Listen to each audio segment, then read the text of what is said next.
What's going on, everybody? Welcome to another video. Welcome to the channel, An Outsider's Perspective. And it seems like Macy Gray is on the news again this week. And you know, it seems like every time in and around Juneteenth time, Macy Gray always does something that, you know, gets her on the news. Like last year, she proved how woke she really was, because Macy Gray is pretty much a woke artist and seemingly very woke. Some of you might have forgotten last year when she actually designed or redesigned the American flag and said that the American flag is outdated and it needs to be, you know, redesigned to represent the American people. Like, instead of having 50 stars on the flag, it needs to have 52 stars, including Puerto Rico as well as Washington, D.C. Of course, that's a political movement, because the people from the left, you know, with the leftist party, wants those two states to become part of, you know, the states that actually function and decides things. Washington, D.C. is not recognized as a state, but that's what she wants anyway.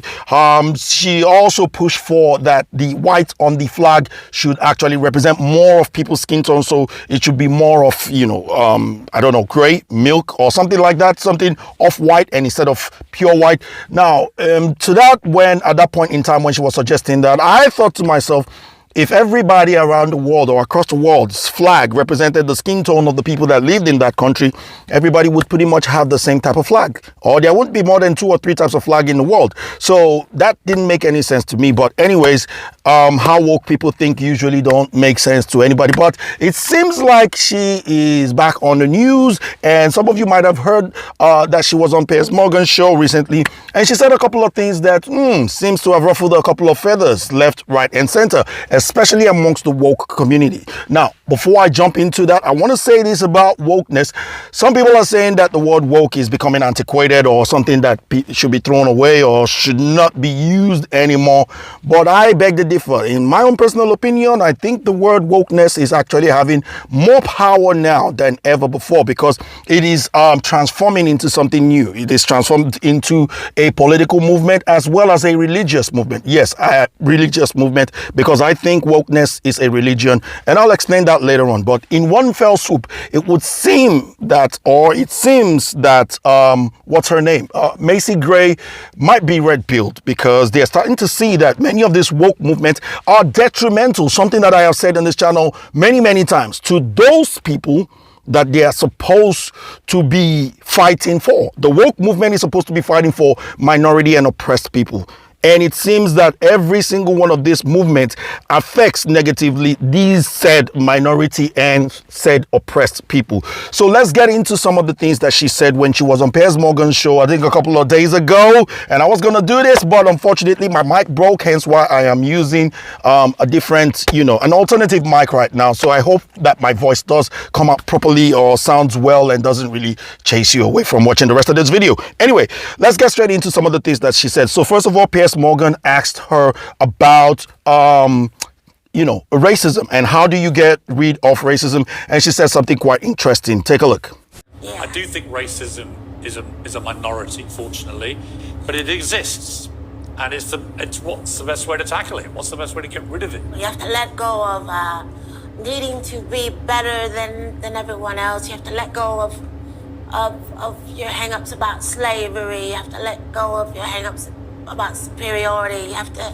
Now that's pretty interesting coming from her, somebody who is talking about oppressed people last year, who was so hung up on this whole oppressed movement thing that she felt that the flag had been hugged by the same people who had hugged the Confederacy flag. And she's now talking about, hey, let's let go of slavery. Let's let go of, you know, supremacy or superiority, who's superior and whatnot. Now, do I agree with her? Absolutely. 100%. I do agree with her. I've said that many times. One of the things holding black people back, as far as I'm concerned, is the fact that they are hung up on slavery. Now, I know some people have criticized her and said, hey, why would you say black people should stop being hung up on slavery? That's some Sambo talk. That's what they call them, Sambos or coons or whatever they want to call them, or sellouts or whatever. Say that's some Sambo talk. And then they said, you know, have Jewish people let go of, you know, the Holocaust?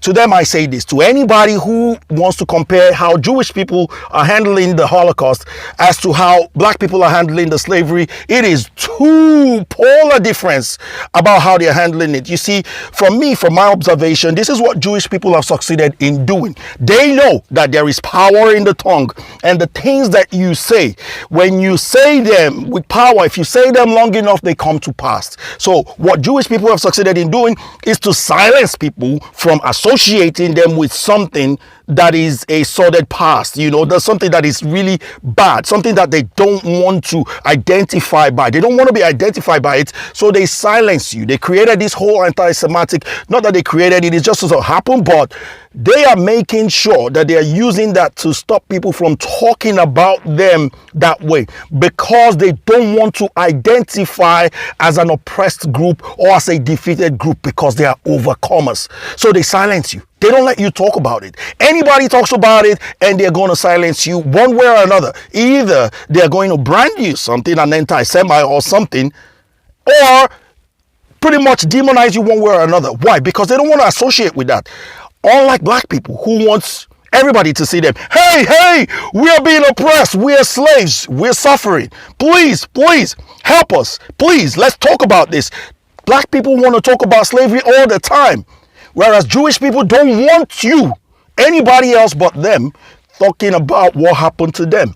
You don't see them holding it over the white people that were trying to eliminate them's head. You don't see them holding it up or talking about it on a consistent or incessant basis, because they let go of it. They don't hold that hatred towards the people that tried to eliminate them, unlike how black people somewhat in some ways, seriously, don't want to let go of something that didn't happen to these current black people, but they want to act like as if it happened to them, even though everything has been changed, right? So to them, I say it's two polar opposite how they're handling it.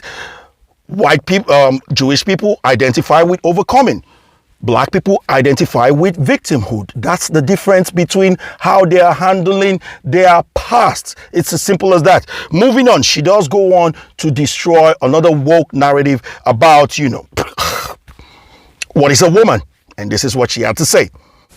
Let's say a human being with boobs. How you just start there? Yeah, I mean, the dictionary is quite straightforward. It just And says a a human, vagina. adult, female, Yeah. right? Like if you want me to call you a her, I will, because that's what you want. But that doesn't make you a woman just because I call you a her, and just because you got a surgery. And I will say this, and everybody's gonna hate me, but as a woman, just because you go change your parts doesn't make you a woman. Right. Sorry. And she's absolutely right. Just because you change your parts, just because you are augmented, doesn't make you a woman.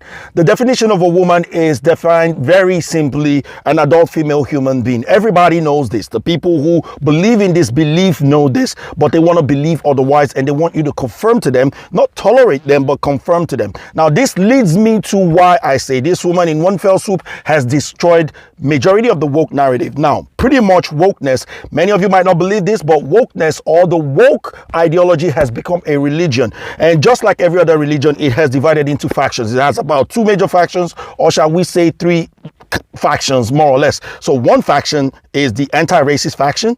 The second faction would be the women's rights faction. And the third faction would be the trans rights faction, or let me say the LGBTQ plus AI minus divide and all the other signs of the whatever faction.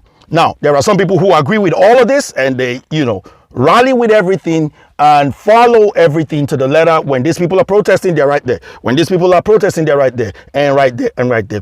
There are people that follow with all three. Now, some factions, just like there are different factions in Christianity, there are different factions in Islam and every other religion.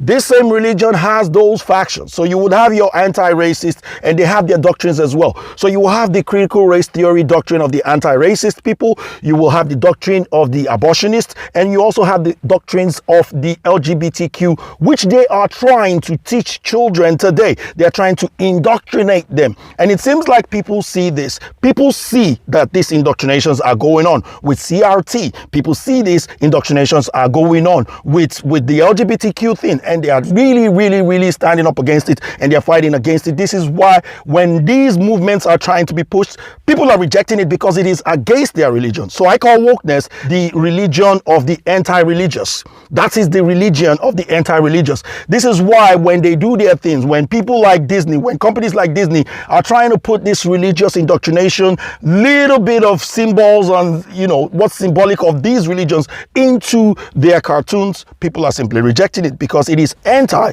their own beliefs. It is anti their own religion. And they want you and everybody to conform to it. It is unfortunate that what is happening with people of the trans community, like, you know, is gender dysphoria. And up until yesterday, up until a few minutes ago, matter of fact, if you still Google it, what they experience is called gender dysphoria, which is a mental disorder.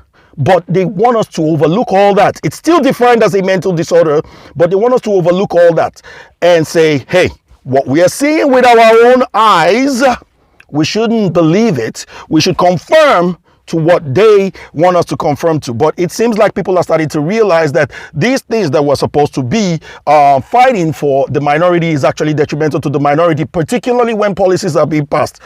Hence why many women are starting to change, are starting to see that they are being erased. Because when you think about it, look at all the policies that are being passed as a result of the so-called trans women and women rights movement. What? They're allowing biological male to compete with female. I don't even know why I say biological male. They're allowing male to compete with female because male is a biological representation of the sex of a man.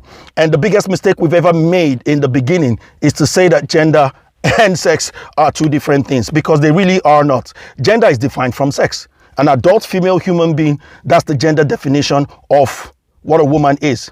But that definition comes from biology. And now they're even trying to now attack sex, saying that trans women are biological women, but they are not. They're not biologically made. They were augmented, unfortunately. They sniff off their tallywhackers, but the more unfortunate thing is how it is affecting women. For instance, there are policies that were made. There was a policy that was put in place by Obama in 2012 that trans women can actually be in the same prison as women. And what was happening to these women? Many of them were getting harassed, and some are even getting impregnated in prison. In California, it's been done. In so many of these blue states, it has been done. It's been done in Europe, in countries like England and Scotland and whatnot. And a lot of women are speaking out about it, but they're really not being listened to. So doesn't it seem like women's rights are being stripped in prison?